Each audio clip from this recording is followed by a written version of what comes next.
Hey everybody, it's Ken with AMN in 2025. I don't think we spoke this year yet. It has been a crazy past few weeks, to say the least, and I'm like,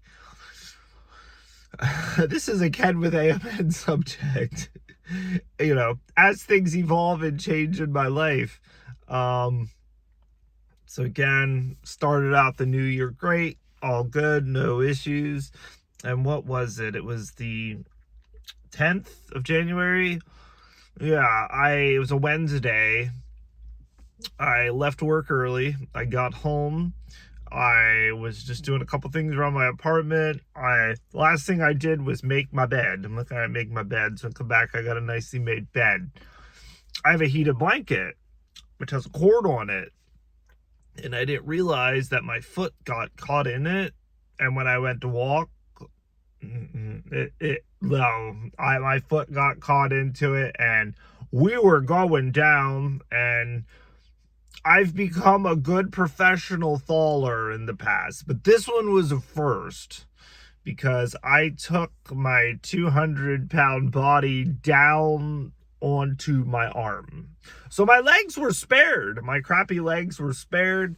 We're good to go. I'm like, oh, okay, because I'm actually getting ready to go to a work conference for 2 days, about an hour and a half away. So I'm like, because 2 years ago I couldn't go to it because I broke my leg. So I'm like, something's always gonna happen. But I'm like, all right, it hurt like a lot. I ended up stopping at CVS. I got some Tylenol and some Bengay, and off I went. I went to the conference for 2 days. So it still continued to hurt, but it wasn't like enormous hurt pain. So I'm like, I don't think I broke anything. So I'm like, I can deal with this. I'll take it like a man. I can still use my rollator. Even putting pressure on the rollator, it didn't really agitate me that much. So I'm like, all right, we can do this. And I did that, and I came home, and my biggest thing is sleeping. Like, I couldn't sleep on that side, and I'm like a side sleeper.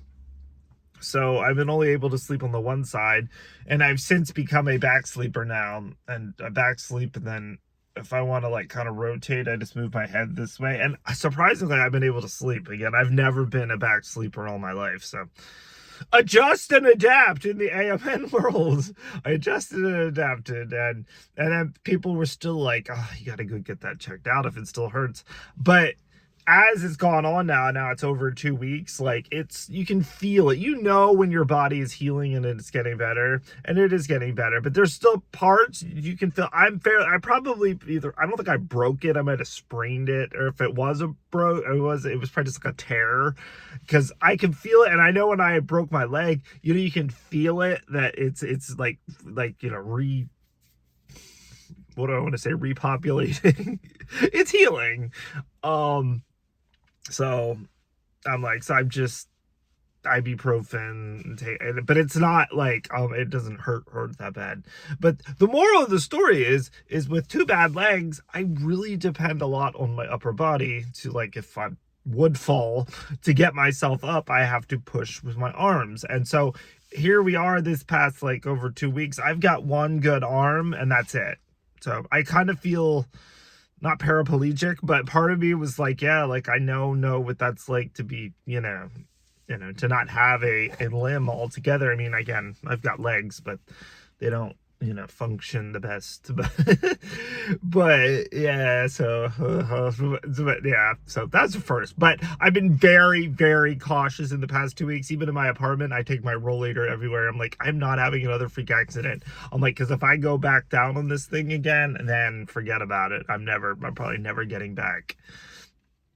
So, but everything else though has been fantastic. It has been pretty much fantastic. I never shared remember I made a video about talking about alcohol and peeing and having to think to pee and can't pee.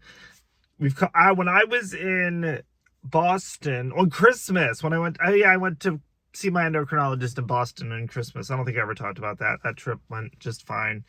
All good.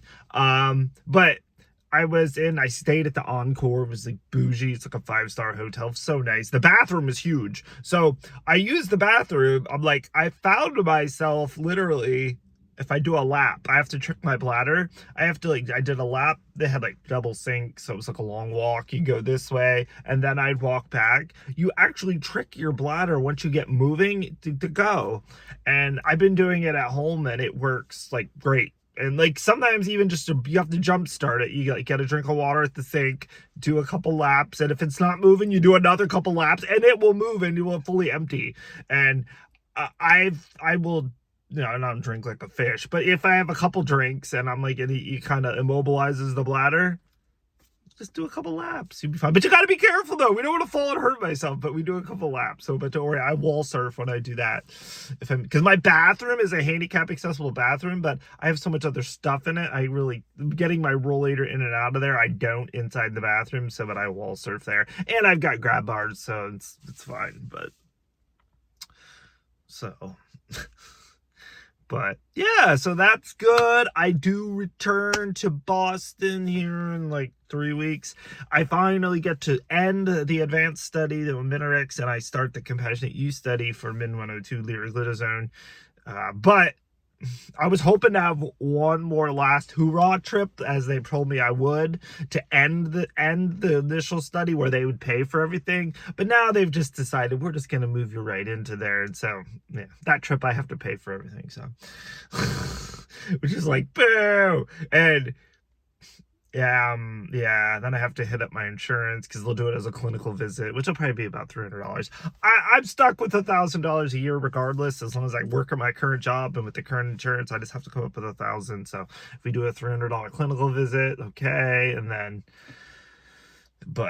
the hotel, I got the hotel for like 150, 160, which feels dirty because I've stayed at that same hotel for 6 years and I've never had to pay for it. But that's because it's been covered by the clinical trial. But it's okay. It's okay. I'm still getting the wonder drug. I think liraglutazone is still a wonder drug, and we need to see what's going to come of it. But I take it every day, and I will continue to take it every day if it's doing what we hope it's doing. So. But yeah, so I think that's the biggest thing. It's just a real quickie, Ken, with AMN, but keep your feet moving. Make sure there's no power cords around them so you fall and hurt your arm. This arm actually too was black and blue, like hardcore black and blue. The black and blue is gone, which I also know now that's residing, which that's good. So I am going to let you all go. It is 10 degrees here in central Pennsylvania, and I can only record on my phone anymore if the engine's off, because it hits with the Bluetooth and then you can't hear anything. So gotta wave to the neighbor and her dog, although I don't think she saw me. But yeah, keep those feet moving. I'll keep you all posted, and happy 2025.